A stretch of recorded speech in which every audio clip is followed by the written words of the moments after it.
सब खुश हो जाओगे अभी। ये आया हमारा एंटरटेनर। पता नहीं क्या हुआ, 4 बजे सुबह कहा कि भैया मैं 2 वोटर को डिलीट करूंगा, और कितने 36 सेकंड में डिलीट करके फिर सो गए। सुबह 4 बजे 36 सेकंड में 2 वोटर डिलीट किए, सो गए। रात में चुनाव आयोग काम करता है क्या? ऑनलाइन इसको हटाया जा सकता है क्या? हमको तो नहीं लगता। नवीन जी मैं कमेंट ही नहीं करूंगा उस पर, हमको तो नहीं लगता कि ऐसा हो सकता है क्या। बहरहाल इन्होंने कहा इलेक्शन कमीशन ने allegation made by Rahul Gandhi are incorrect and baseless, ले फैक्ट चेक कर दिया। इलेक्शन कमीशन आजकल फैक्ट चेक कर रहा है। क्यों? उनका कहना है ऑनलाइन होता ही नहीं है इसलिए रात को नहीं हो सकता, गलत है। 2023 में अनसक्सेसफुल अटेम्प्ट किए थे डिलीशन के, अलंद नहीं हुए थे, फिर इसके बाद एफआईआर दर्ज कराई गई थी। ईसीआई ने खुद ने मैटर इन्वेस्टिगेट किया था। अलंग असेंबली में जो जीते थे वो सुब्रत गुप्ता थे 2018 में बीजेपी से, और 23 में जीते बीआर पाटिल जो कि कांग्रेस से। वल्लाह तुम क्या करती, पोल खोल दी यार, ये गलत बात है, ऐसे नहीं करना चाहिए। अगर आप ऐसे करोगे तो गुस्सा हो जाएंगे। चलिए फिर क्या आगे देखते हैं। In election after election, someone, some force, some group of people has been systematically targeting millions of voters for deletion across India. This is something that we've heard again and again and again. Different communities, mainly communities that are voting for the opposition, Dalits, Adivasis, minorities, OBCs, are specifically targeted. We had heard this many times, and now we found 100% proof of it. I'm going to say anything on this stage that is not backed up. I am somebody who loves my country, democratic process, and I'm protecting that process. On 100% proof that you can determine. But you will say to say, actually, this is pretty solid. 6,018 votes. Somebody deleting 6,018 votes. तो राहुल जी का कहना है कि vote delete किए जा रहे हैं, दलितों के किए जा रहे हैं, इसके किए जा रहे हैं, उसके सिस्टमेटिकली हो रहा है। कोई लोग कर रहे हैं, कुछ लोग कर रहे हैं ऐसा। कौन लोग ऐसा कर रहे हैं? और उनको भी धमकी दी है लोग, राहुल जी ने। आपने कहा सर कि आपके पास पुख्ता सबूत है, ब्लैक एंड व्हाइट सबूत है, तो क्या अगर ईसीआई अभी जवाब नहीं देती है तो कोर्ट का रुख करेंगे, ये ऑप्शन है आपके पास? देखिए मैंने कहा कि मेरा काम as opposition leader normal situation में मेरा काम ऑपोजिशन का रोल है, सरकार पे प्रेशर डालने का रोल है। मेरा काम हिंदुस्तान के लोकतंत्र को बचाने का नहीं, मैं वो काम कर रहा हूं। हिंदुस्तान के लोकतंत्र को, अरे दादा, हिंदुस्तान के लोकतंत्र को बचाना के भी है, हिंदुस्तान के लोकतंत्र को आगे लेके जाने का भी काम है। आपके दोनों काम है, आप भूल गए। खैर बहरहाल कहते हैं हम एफआईआर नहीं करेंगे, कोर्ट में नहीं जाएंगे। इतने सबूत है सब कुछ, फिर भी नहीं जाएंगे। इलेक्शन कमीशन फैक्ट चेक कर दिया कि ये तो गलत है, फिर क्या? अब गुस्सा हो जाएंगे इलेक्शन कमीशन से, और क्या। गणेश कुमार जी, आप अपना काम कीजिए। गणेश कुमार जी, आप अपना काम कीजिए। आपने ओथ लिया है, आप हिंदुस्तान के चीफ इलेक्शन कमिश्नर हैं। आपसे कर्नाटक की सीआईडी सबूत मांग रही है। आप कर्नाटक की सीआईडी को ये सबूत सप्ताह के अंदर दे दीजिए, नहीं तो पूरा हिंदुस्तान के सारे युवा इस बात को एक्सेप्ट करेंगे कि आप हिंदुस्तान के कॉन्स्टिट्यूशन, हिंदुस्तान के संविधान की हत्या में शामिल हो, हिंदुस्तान के संविधान की रक्षा नहीं कर रहे हो, और वोट चोरों की आप मदद कर रहे हो। ओली बाबा, ये तो सीधे सीधे इलेक्शन कमीशन से सीधे भिड़ गए एकदम। गणेश कुमार जी ओथ लिया आपने, आप अपना काम करो, गलत काम मत करो आप। बाप रे बाप, फिर क्या? करना क्यों है? एफआईआर करनी नहीं, कोर्ट जाना नहीं है, फिर ये सब करने का मकसद क्या है? मकसद सुन लो, खुद ही बता रहे हैं। आप इमेजिन कीजिए, और ये शॉकिंग बात ये है बस कि अभी शुरू नहीं हुआ, ये 10-15 साल से चल रहा है। ये सिस्टम है, ये स्ट्रक्चर है। हिंदुस्तान की जो डेमोक्रेसी है वो हाईजैक हो गई है। I'm shocked, frankly. Democracy, brothers and sisters, democracy can only be saved by the people of India. Nobody else can save democracy. Rahul Gandhi can come here and say something and say this is the truth. But the people of India who I believe in, who I love, can do it. The day the people of India realize that आपका जो लोकतंत्र है, आपका जो संविधान है, वो आपसे चोरी हो गया है, उस दिन काम हो जाएगा। शाबाश, तो ये है पर्पस। जिस दिन आप ये समझेंगे, लोग समझेंगे लोकतंत्र में कि लोकतंत्र आपसे चोरी हो गया, संविधान से चोरी हो, बस उसी दिन काम हो जाएगा। अच्छा, नेपाल, हाँ ओके, खुलकर बोले साहब। राहुल गांधी एलओपी, देश के युवा, देश के स्टूडेंट्स, देश के जेनजी संविधान को बचाएंगे, लोकतंत्र की रक्षा करेंगे और वोट चोरी को रोकेंगे। मैं उनके साथ हमेशा खड़ा हूं। आई शाबाश। किसानों को जेल में डालो, लोकतंत्र हो गया है। कुछ समझ में आ रहा है आपको कि नहीं आ रहा है? अगर अभी भी नहीं आ रहा तो फिर बेकार है सर लाइव देखना, बेकार है। प्रवीर हल्दर जी कहते हैं नमस्कार गुरु जी, गुरु दक्षिणा आपके 400 रुपये प्राप्त हुए। प्रवीर जी गुरु दक्षिणा के बहुत बहुत धन्यवाद। बाकी QR कोड से करेंगे तो मेरे को पूरा पैसा मिलेगा। हिस्ट्री और ग्रंथ से मिलावट जब तक नहीं हटेगा तब तक नस्ल पैदा होता रहेगा, हमारा दुर्भाग्य है। नागेश बघेल जी कहते हैं जो है उसको तो पढ़ लें सर। भाईजान in that red book how many pages missing, पूरी खाली है वो हम दिखा चुके पहले, प्लेन है। तो ये चल रहा है साहब, अभी और भी चल रहा है। उन्होंने क्या बोला, किस किस के नाम काटे जा रहे हैं, आइए देखें जरा और क्या क्या हो रहा है।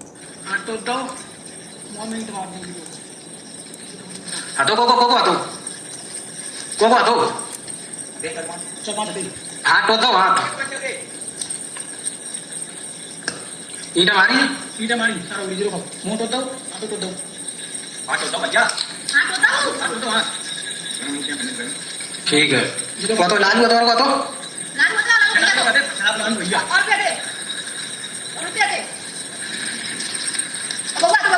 ठीक है बना वीडियो बनाओ यार, बना रही वीडियो बना रही सीधी। पहले थोक में अंबेडकर की मूर्तियां बनी, मैंने उसी समय आप लोगों को बता दिया था कि अब इस पे कांड होगा। अभी मूर्तियां तोड़ी जा रही। मैनपुरी के कुर्रा इलाके में जो है अंबेडकर की प्रतिमा को नुकसान पहुंचाया गया। नुकसान पहुंचाने वाले कौन है, सपा का गढ़ है ये, यहाँ यादव रहते हैं। ठीक है, अब इस पर बवाल कटेगा धीरे धीरे, अभी देखते जाइए। अभी तो in red book constitution is self got चोरी, हाँ वो तो है। तो अभी तो देखते जाइए, बहुत मुद्दे आने हैं सौरभ जी, बहुत मुद्दे आने हैं। और सत्ता में आने की लगभग तैयारी हो गई है, उन्हें भरोसा है सत्ता में आ जाएंगे। कैसे सुनिए, गिरा दो। अरे हम तो कह रहे हैं, सुनिए ऐसा है, याद रखें आज हमारा पार्टी काले गिरा है। समाजवादी पार्टी ने जो बड़े बड़े स्थान बनाए हैं वहां पर अगर कब्जा करके आपने कुछ बनाया है तो जिस बुलडोजर से पार्टी काले गिरेगा वही बुलडोजर ढूंढ करके उनका भी स्मारक लेकर के चला जाएगा। कोई उसमें कंफ्यूजन नहीं है, हमें कोई कंफ्यूजन नहीं है। समाजवादी पार्टी का कारण गिराओगे अगर आप भक्तों के घर गिराए हैं, मुसलमान भाइयों के घर गिराए हैं, यादव भाइयों के घर गिराए हैं, बहुत सारे हमारे ब्राह्मण भाइयों के घर गिरे हैं। ब्राह्मणों की तो आप रहने दो भाई साहब, ना ना ना ना, कोई ब्राह्मणों की मदद ना करे। हाँ याद है हमें, वो माँ वो बेटी स्वर्ग में होगी, वो इनको हाँ वो ब्राह्मण जो मर गए उनके घर तक नहीं गए आप। क्या कर रही होगी सोचो, कोस नहीं रही होगी के ऊपर बैठकर। सोचिए एक बुलडोजर चला, माँ बेटी जिंदा चल गए थे। सोचिए आप, विकास दुबे की गाड़ी पलट गई। और मैं आपसे कह रहा हूँ ये जो बुलडोजर ये समाजवादी पार्टी काले पे जा रहे हैं उनकी हैसियत नहीं है कि अखिलेश दुबे की किसी भी बिल्डिंग पर बुलडोजर चला रहे। अरे क्या बात कर दी, फिर से सुनो। नहीं है कि अखिलेश दुबे की किसी भी बिल्डिंग पर बुलडोजर चला रहे। पार्टी काले पे जा रहे हैं, उनकी हैसियत नहीं है कि अखिलेश दुबे की किसी भी बिल्डिंग पर बुलडोजर चला रहे। ब्राह्मण की बिल्डिंग पर बुलडोजर चलाना है अखिलेश जी? अभी तो कहते ब्राह्मणों के साथ अत्याचार हुआ ये होगा वो, अब ब्राह्मणों की बिल्डिंग भी चलाना है। गजब कर दिया अखिलेश जी ने, क्या कहे, ये नफरत है साहब। ब्राह्मणों के नाम से, इसके नाम से, उसके नाम से, बस आपको बांटना है। और असल में क्या हो रहा है ये है,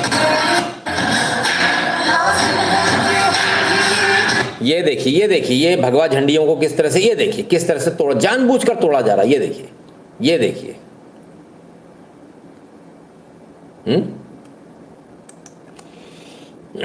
असल में यही करना है इनको।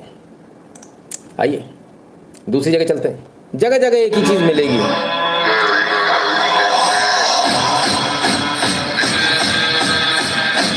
देखते रहिए आप, जगह जगह ये हाल है भाई। और निकालोगे शोभा यात्रा, लगाए रहो तुम भारत के झंडे, हम मानते ही नहीं है। सीधी सीधी बात है, क्या कर लोगे आप? आगे देखिए। उज्जैन में धर्म विशेष के व्यक्ति का गाय के साथ अप्राकृतिक कृत्य करते हुए वीडियो वायरल होने के बाद पुलिस ने आरोपी का जुलूस निकाल दिया। आरोपी पश्चिम बंगाल का रहने वाला है और वो नरवर में रहकर मजदूरी कर रहा था। हिंदूवादी संगठन के आक्रोश के बाद पुलिस हरकत में आई और घटना के 2 दिन बाद आरोपी को गिरफ्तार कर लिया गया। मैं हिंदू समाज की ओर से इस कुकृत्य की बहुत निंदा करती हूँ एवं प्रशासन से निवेदन करती हूँ कि इस अपराधी को कड़ी से कड़ी कार्रवाई की जाए जिसने गाय माता के साथ में ऐसा कुकृत्य किया है। बांग्लादेशी रोहिंग्या, यही आपको मिलेगा। मोहम्मद हिदायत अली मध्य प्रदेश में पकड़ेगा भाई। आइए अभी तो और देखना बाकी आपको। हालेलुया, इधर क्रिश्चियंस ने हमला कर दिया।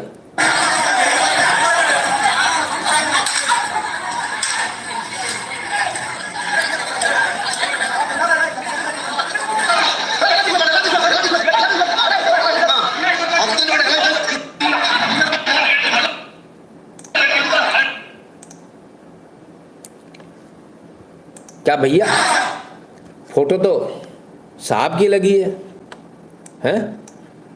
नहीं चला, मामला कुछ और हो गया। तो ये हालत है। जगह जगह जो है इस तरह की घटनाएं आपको देखने को मिल रही है। आइए इनसे भी मिलें जरा। संदीप, आप जो मामले तक के बैच के बारे में बताओ। जी, मेरा नाम संदीप है और मैं तो से बेटी का रहने वाला हूँ और मैं प्रिंस ऑटो पार्ट्स पे बाइक का सामान लेने गया था और वहाँ पे प्रिंस और इनको ये कहकर इनका कन्वर्जन कराया गया था कि तुम्हारी शादी करा देंगे। जब शादी की कन्वर्ट हो गए, इन्हें बोला आप शादी कराओ। बोले अभी शादी नहीं हो पाएगी, अभी तो तुमको और हिंदुओं को कन्वर्ट कराना पड़ेगा, 9,000 रुपये की भी तनख्वाह देंगे और 20 हिंदू कम से कम कन्वर्ट कराओ, तब तुम्हारी शादी कराएंगे। शादी के लालच में हो रहा है ये। ओके, कन्वर्जन जो हो रहा है शादी के लालच में सबसे ज़्यादा हो रहा है। दीन में सारी चीज हिंदू का नाम ले लिया, एससी एसटी का नाम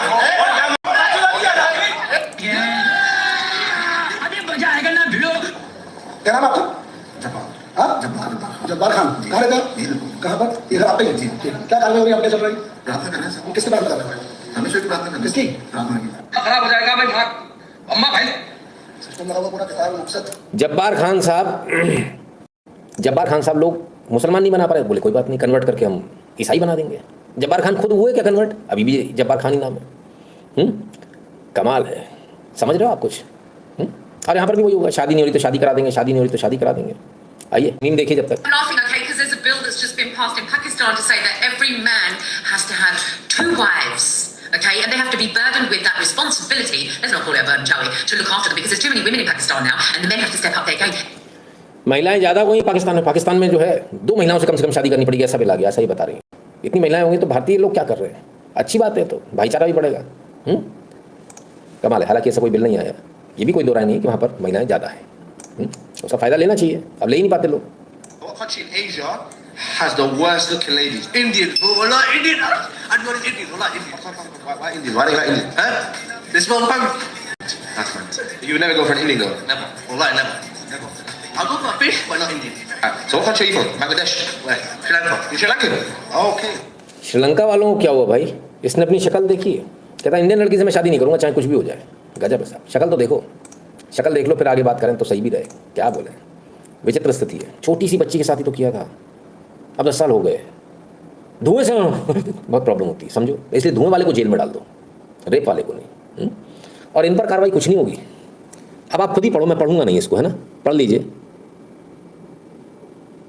ठीक है?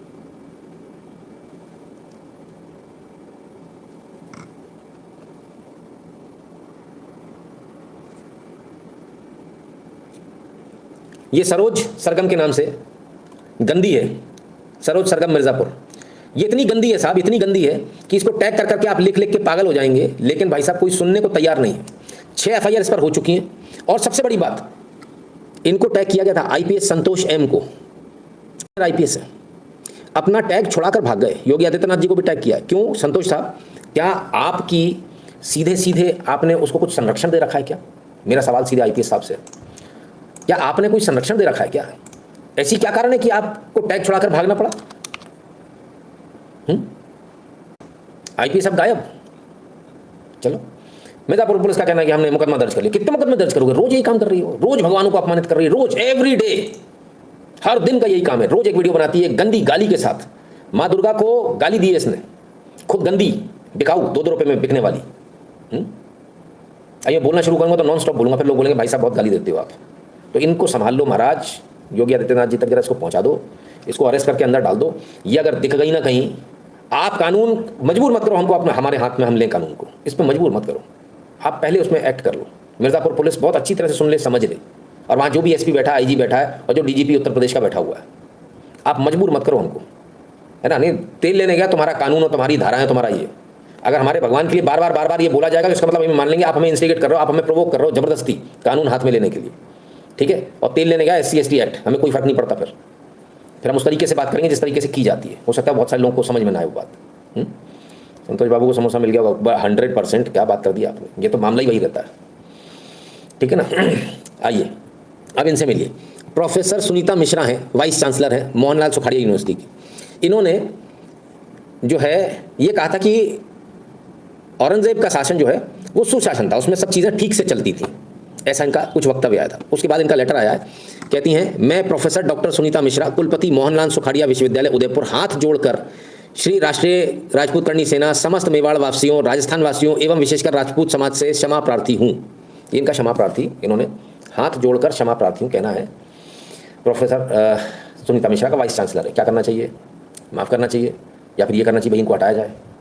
क्योंकि एक तरफ तो वो हैं जिन्होंने ये भी नहीं कहा कि मुझे खेद है। चलो वाइस चांसलर तो कम से कम आपके आगे हाथ जोड़ के खड़ा है। क्या करना चाहिए? जनता को डिसाइड करना है। हम थोड़ी होते हैं कोई डिसाइड करने वाले, हम कभी डिसाइड नहीं करेंगे आपके लिए। आपका फैसला आप ही लोग करेंगे। जिन्होंने हिंदी का कहना कि हटाना चाहिए, माफ़ी मांगने से काम नहीं बनेगा, ठीक है। एक कमेंट आया, दूसरों के कमेंट बाकियों के रिट्रैक्ट हो रखे। बजाज साहब का कहना है कि माफ़ कर देना चाहिए, मेन पुस्तक से चैप्टर हटाओ उसका। ये बात एकदम सही है आपकी। ये कौन है भाई? तपाड़िया जी, बिल्कुल सही जगह बोल साए। कुछ लोग कहते हैं हटा दो, कुछ कह रहे हैं सेकंड चांस, कुछ कह रहे हैं हटा दो, हटाना चाहिए, जाना, हटा दो, हटा। मतलब जनता में आप देख रहे हो साहब, ये जनता सबको देखना चाहिए, ये प्रशासन को देखना चाहिए, ये चीफ जस्टिस को भी देखना चाहिए, सबको देखना चाहिए। जनता आज सब सुनने के मूड में नहीं है, आपकी माफ़ी लेने के भी मूड में नहीं है। लाख माफ़ी मांग रहे हो, हटाओ, ये जनता का हाल हो चुका है। इतना जनता परेशान हो चुकी है, सोचिए। आइए आगे चलते हैं। महाराष्ट्र, मनपसंद कार खरीद सकेंगे सीएम, चीफ जस्टिस, राज्यपाल। हा, दुनिया अपनी जेब में बाबा। फोटो भी कैसी लगाई इन लोगों ने। तो मनपसंद कार खरीदी, क्यों, क्या दिक्कत थी भैया कार में? आइए जरा देखने की कोशिश करें। कैबिनेट मंत्री और मुख्य सचिव के लिए जो पहले सीमा थी वो सीमा खत्म कर दी गई। 30 लाख रुपए रखी गई है। मुख्य सचिव 30 लाख की कार, क्यों? 5 लाख में नहीं काम चल पाएगा? 5-6 लाख की तो कार आती है। प्रमुख सचिव, प्रधान सचिव के लिए 25 लाख की कार है। लोक सेवा आयोग के सदस्य के लिए 20 लाख की कार, विभाग अध्यक्ष, संभाग आयुक्त के लिए 17 लाख की कार, जिला कलेक्टर के लिए 15 लाख की कार, वाह, 12 लाख की कार अन्य लोगों के लिए। गजब साहब। और वैसे तो अगर हम बात करें तो बड़े सादगी दिखाई जाती है। मोदी सरकार बड़ी सादगी दिखाती है। देखो हमारे जो लोग हैं ना, मारुति सुजुकी में चलते हैं, सेडान में, 5-6 लाख 7 लाख की गाड़ी है। हमारे केंद्रीय मंत्री, हमारी वित्त मंत्री, हमारे फलान मंत्री, हमारे तो इतनी महंगी महंगी कार है। मोदी जी को भेजो भाई, ये 30-30 लाख की कार में कौन घूम रहा है भाई? हमारे पैसे ऐसे उड़ा दोगे आप? 30 लाख रुपए की कार, क्यों भैया? 5-6 लाख की कार में चल नहीं पाएंगे, उसमें क्या दिक्कत आ जाएगी? ईगो छोटी जाओ, हो मैं तो भूल ही गया, ईगो हट, ना लाइक हट साइड से। मेरे को अकल ही नहीं है यार, क्या बताऊं, मेरे को तमीज़ ही नहीं है मेरे को सर। शाबी, ईगो छोटी नहीं हुई सी भाई साहब, क्या बात करती है? अरे तुम्हारे पैसे में कल लगती आज लगे। आपको समोसा इनसाइड कार, हाँ इतनी बड़ी कार भी चाहिए, वो भी बात सही है, ठीक है ना। आप फायर एंड डॉग के बिना न्यूज़ असलियत पता नहीं चलता, संतोष रेड्डी जी कहते हैं। भाई साहब क्या बताऊं मैं कि कौन ऐसा जिससे मैंने पंगा नहीं लिया, सबका बुरा बना बैठा हूं। और जबकि असलियत में मैं किसी का भी बुरा नहीं कर रहा, मैं सिर्फ देश का और धर्म का भला कर रहा हूं, उस चक्कर में बुरा बन जाता हूं। Limousine car will be perfect for जजेस, वो है, उसमें कोई लिमिट नहीं है। लिमोजिन भी आएगी अभी, तो देखते जाओ आप। मुझसे बोलेंगे तो मैं क्या बोलूँगा? मैं बोलूँगा 6-7 लाख रुपए की कार, और हर 3 साल में हम आपकी कार बदल देंगे। आप दौड़ाओ ना उसको, दिक्कत क्या है? कहाँ दिक्कत आ रही है? 5.5-6 लाख रुपए की कार भी 120 की स्पीड में भागती है, और आपकी हाईवे की स्पीड कितनी है? 90। तो उससे ज़्यादा तो आप वैसे नहीं चला सकते हो, तो गैर कानूनी हो जाएगा। तो फिर कहाँ दिक्कत है? नहीं, मैं पूछ रहा हूँ। गजब हालत है साहब, बोलो मत कुछ, चुप रहो बस। आइए आगे। आदमी ठीक नहीं है, ये गलत आदमी से पाला पड़ गया आप लोग, इसलिए लोग मुझे देखते नहीं। देखो आज सारे गायब, आएंगे भी नहीं, फिर गंदी चीज़ दिखाना शुरू कर दिया। हाँ जब, अच्छा एक बात बताना सच्ची सच्ची, जब आप लोग जाते हो जैसे वो पानी में डुबक करके आपको गोलगप्पा देता है, तब आपको मेरी बात याद आती है? पसीना बिल्कुल तैरता हुआ, टप टप टप टपकता हुआ, 2-4 बूंदे उसमें गई, फिर भी खा जाते हो हैं। स्वाद बड़ी चीज़ है कसम से। चलो खूब गालियाँ दोगे आप लोग मुझे, पर कोई नहीं, सबको बीजेपी को हटाना है, मेन मुद्दा यही है। बिल्कुल नहीं राजेश साहनी जी, कतई नहीं। आप कहाँ से आए हो भाई साहब? बीजेपी वाले तो नहीं, अभी नए कुकुर मुत्ते उगते ना, वो वाले हो। मैंने अपनी आंखों से देखा हुआ है।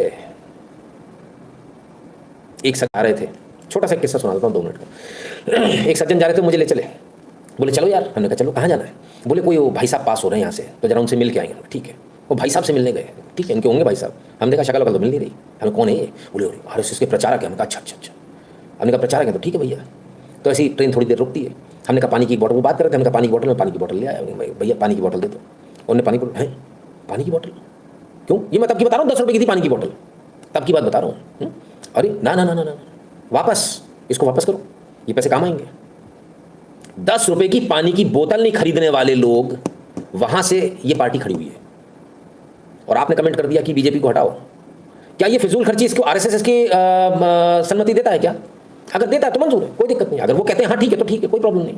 पर मैंने तो ऐसा देखा है, 2 कुर्ते और 2 पजामे मिलते हैं एक प्रचारक को पूरे साल भर के लिए, पता है आज भी। और अब 60 लाख की गाड़ी, 30 लाख की गाड़ी और नो लिमिट की गाड़ी की बात कर रहे हो आप। आप सोचिए उसे एक प्रचारक जो अपना घर परिवार छोड़कर आया हुआ, उसे कैसा ठगा सा महसूस हो रहा होगा कि यार मैंने तो देश बनाया, मैं तो इन लोगों को सत्ता में लेकर आया, और सत्ता वाले लोग 1-1 करोड़ की गाड़ी में घूम रहे हैं और वो बेचारा आज भी पैदल ही घूम रहा है। अगर ऐसा ही करना है तो सर मुझे कोई दिक्कत नहीं है, फिर 30-30 लाख की गाड़ी पहले उनके भी लगा कराओ, सबके पास होनी चाहिए। ऐसा थोड़ी होगा बाप खटियाल घूमेगा और बेटा ऐश मार रहा है, वैसे होता ज़िंदगी में यही है। पर हमको थोड़ा बुरा लगता है इसलिए हमने बोल दिया। किसी को बुरा लगा भैया तो माफ़ कर देना, है ना। हमारा किसी को हर्ट करने का उद्देश्य नहीं है, पर मैं सिर्फ ये कह रहा हूँ जहाँ से आप आए हो, जहाँ से सादगी सिखाई जाती है, अगर वहाँ ऐसा हो तो थोड़ा सा बुरा लगता है। अगर आप 5 पकवान भी बना देंगे ना तो पूछा जाएगा ऐसे कैसे, क्यों, ऐसे क्या काम करते हो, इतना पैसा कैसे, दाल रोटी खाने वाले लोग आज भी है ना। पर ये है कि बस वो पब्लिक में नहीं आती बात, इसलिए जब एकदम से इतना सारा खर्चा दिख रहा तो थोड़ा सा बुरा लगा देखकर। बाकी ठीक है, सबको करना है, टैक्स पेयर्स का पैसा सर, हमारा और आपका पैसा है, आपको सोचना है। करोड़ों रुपए लगा के नेता बनते हैं, कहाँ 5 लाख को कार लगे, सौरभ जैन जी कहते हैं। ये बात भी सही है, बताना मेरा काम था, गलती हो गई, मेरी जबान टूट गई। चलो आगे चलते हैं, दूसरी न्यूज़ पे चलते हैं। गलत मुद्दा उठा लिया भाई, चलो आपस में ही लफड़ा होने लगा यहाँ तो। चलो चलिए आगे बढ़ते हैं। www.nitinshukla.in पर आपको जाना, वहाँ आपको QR कोड मिलेगा, स्कैन कीजिएगा, अपना नाम और नंबर के साथ में सेंड कर दीजिएगा अमाउंट को। सोशल मीडिया के तमाम सारे प्रोफाइल इनको फॉलो कर दिया, टेलीग्राम और व्हाट्सएप के चैनल से ध्यान से जुड़ जाइए। भारतीय पेटीएम और पेपाल वाला बटन दबाकर अपना पेमेंट करने का कष्ट करें।